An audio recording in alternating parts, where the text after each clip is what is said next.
Uma das coisas mais comentadas no wrestling atualmente é o cinturão de campeão peso pesado, até porque muitos querem saber quem será o primeiro detentor desse título na nova geração.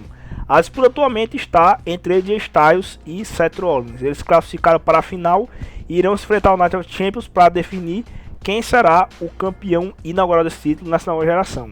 Porém, resolvi separar aqui uma lista, trazendo aqui, na minha concepção, os melhores nomes que seguraram esses títulos nos últimos tempos, né? Lembrando que essa lista aqui não tá na ordem, né? Não tá na ordem aí de o melhor tal. Eu separei os melhores. No começo eu vou fazer algumas menções honrosas, mas eu vou colocar aqui no geral nomes que na minha concepção eles são aí os melhores, né? Antes de começar, claro, achei para vocês deixarem seu like no vídeo. Eu sei que não viu o canal, se inscreva. Fazendo somente algumas menções honrosas, eu vou trazer aqui o HBK. O Shawn Michaels, galera, ele não foi um campeão peso pesado ruim, mas a grande questão envolvendo ele é porque o Shawn Michaels não teve aí como um destaque da carreira dele o cinturão de campeão peso pesado. Ele foi muito bem como campeão da WWE, né, na época da WWF, que ele ganhou bastante esse título nesse período. Mas como campeão peso pesado, ele teve um reinado que foi relativamente curto, né.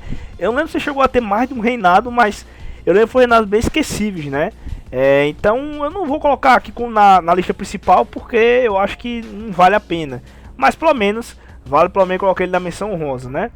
Eu acho que se encaixa muito nisso também é o Kurt Angle. O Kurt Angle é um fato até bem curioso porque como campeão do outro cinturão, que foi o cinturão de campeão da WWF, ele foi um excelente campeão, né? Foi um dos campeões mais memoráveis. Mas como campeão peso pesado ele não foi muito lembrado, né? Tem um reinado relativamente curto e não foi coisa assim muito memorável. Uma das coisas que eu mais lembro dele como campeão peso pesado foi quando ele perdeu naquela WrestleMania ali para o Rey Mysterio, né? O cinturão naquele combate triplo, que foi ele, o Rey Mysterio e o Randy Orton. Mas como campeão no geral eu não lembro de quase nada, por isso que eu não coloco ele aqui na menção honrosa, né? E para fechar a menção honrosa eu vou colocar o Ric Flair. O Ric Flair é um caso bem interessante porque ele teve 16 reinados, né, pelo cinturão de campeão mundial e tá ao lado de John Cena, né, como o maior campeão. Mas acontece que o Ric Flair, a maior parte desse cinturão que ele ganhou, e no caso o cinturão do campeão peso pesado está incluído nisso, mas no geral ele ganhou cinturão quando ele estava na WCW. E eu tô considerando esse cinturão desde que ele veio para a WWE, não quando ele estava na WCW. Então eu vou colocar o Ric Flair aqui na menção honrosa, porque apesar de que esse reinado dele, no geral, né, não foi ali na WWE, mas é o Ric Flair, e acredito que mereça uma menção honrosa. Eu acho que ninguém melhor para abrir aqui essa lista do que Triple H. O Triple H que teve a ideia de trazer de volta o cinturão de campeão peso pesado, e ele está entre os nomes aí que mais venceu esse cinturão, né? O Triple H venceu o cinturão de campeão peso pesado 5 vezes, né? Ele, se não me engano, tá só atrás do Edge, que a gente vai falar daqui a pouco dele, né? Porque o Edge obviamente tem que estar aqui nessa lista. Mas o Triple H venceu esse cinturão 5 vezes, as outras 9 vezes que ele ganhou o Mundial foi o cinturão de campeão da WWE.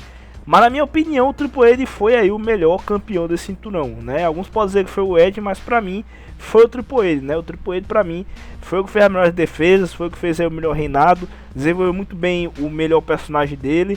Então eu acho que ele foi o melhor campeão. Alguns podem falar que foi o Edge, mas na minha concepção foi o Triple H, né?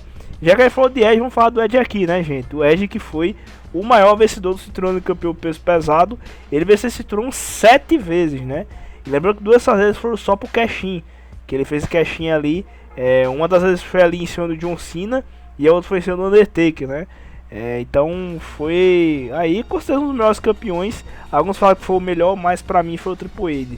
Mas o sombra de dúvidas foram os melhores, né? Ele como heel foi um dos mais bem amados ali, por muitos mais odiados. Mas é fato que o Edge desenvolveu muito personagem dele, principalmente como campeão peso pesado, né? Isso aí é fato. Quem também está aqui nessa lista é o Undertaker. O Undertaker venceu o cinturão de campeão peso pesado 3 vezes. Além da história na WrestleMania, o Undertaker também ele é conhecido pelas vezes que ele venceu o cinturão de campeão peso pesado. Ele venceu 3 vezes. A primeira vez ele venceu na WrestleMania, né, contra o Batista. Mais adiante ele venceu outras 2 vezes.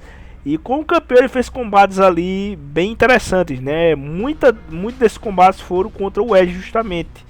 Porque o Edge algumas vezes ganhou do Undertaker, no caso, né? Outras vezes ele perdia pro Undertaker. Era um troca-troca ali de vitórias e derrotas. Mas eu acho que o mais marcante aí mesmo foi essas rivalidades que ele chegou a ter aí com o Edge. Mas é fato aí que o Undertaker também foi um dos melhores campeões de cinturão. Também tá aqui nessa lista Randy Orton. Randy Orton que venceu o cinturão de campeão peso pesado da WWE 4 vezes. As outras 10 vezes ele venceu o cinturão de campeão da WWE, que foi mundial, que é mundial também, né? Mas o Edge ele venceu esse cinturão 4 vezes e fez aí reinados muito bons. Os últimos não foram assim tão bem avaliados, mas no geral o Randy Orton sempre que tava aí com esse cinturão, ele fazia reinados muito bons, né? O personagem dele de víbora, eu acho que tornaram aí bem evidente quando ele tava em posse desse cinturão. Quem também tá nessa lista é o Chris Jericho. E eu dou um destaque aí pro Chris Jericho. Alguns falam que ele venceu o cinturão de campeão peso pesado 5 vezes. Mas é que tá, dessas 5 vezes, 2 foram na WCW, né? E o que eu tô considerando aqui na lista é as vezes que ele ganhou o cinturão na WWE. E é o que eu vou considerar aqui, né? Ele venceu 3 vezes na WWE. E é bem interessante que esses reinados aí do Chris Jericho, ele vencia na maior parte das vezes, né? Quando ele retinha o cinturão, ele acabava retendo ou vencendo em vezes aí que ninguém esperava, né? A galera sempre pensava ele que ele ia perder e tal, mas ele acabava ou retendo ou vencendo de formas ali completamente inesperadas. Quem lembra aí daquela defesa que ele teve ali contra o Edge na WrestleMania, que eu acho que a galera 100% achava que o Edge ia vencer o cinturão do Chris Jericho, mas acabou que o Jericho acabou retendo o cinturão, né, contra o Edge na WrestleMania. Quem também tá aqui nessa lista é o Rey Mysterio. O Rey Mysterio que venceu o cinturão de campeão peso pesado 2 vezes. Aqui da lista ele foi o que menos venceu, né? Mas o melhor reinado dele dos dois foi o primeiro, né? O primeiro ali que ele venceu na WrestleMania, né? Que foi lendária aquela vitória. Ele venceu o Royal Rumble, depois foi disputado na WrestleMania com o Kurt Angle e com o Randy Orton, um combate triplo. E foi uma vitória lendária dele, né? Porque o combate foi muito bom, foi um dos melhores main events de WrestleMania. E mais adiante ele como campeão foi muito bem. Ele reteu o cinturão ali com nomes como por exemplo o próprio Randy Orton mais adiante, né? Então ele só fez defesa lendária. O segundo reinado dele não foi muito lembrado porque foi relativamente curto. Mas o primeiro ali, na minha concepção, foi sensacional. E para fechar a lista, eu coloquei o Batista. O Batista também foi um dos grandes campeões peso pesado que a gente teve na WWE. Ele que venceu esse cinturão 4 vezes. E esse cinturão foi um gol muito memorável ali junto com ele, né? Porque o Batista, quando ele venceu esse cinturão, foi quando a gente teve o nascimento do personagem de Animal, né? Do Batista. Que foi o personagem ali que fez ele se tornar o nome que ele se tornou na WWE. Porque ele acabou ali vencendo o Royal Rumble, muita gente achando que ele ia desafiar ali o campeão da WWE, que se não me falha a memória era o John Cena, né, na época. E na época eu acho que a WWE, se não me falha a memória, tava com a WCW também, né. E acabou que ele escolheu o Triple H, e na época ele estava com o Evolution e tal. Mas acabou que o Batista escolheu o Triple H e na WrestleMania acabou vencendo o cinturão do Triple H.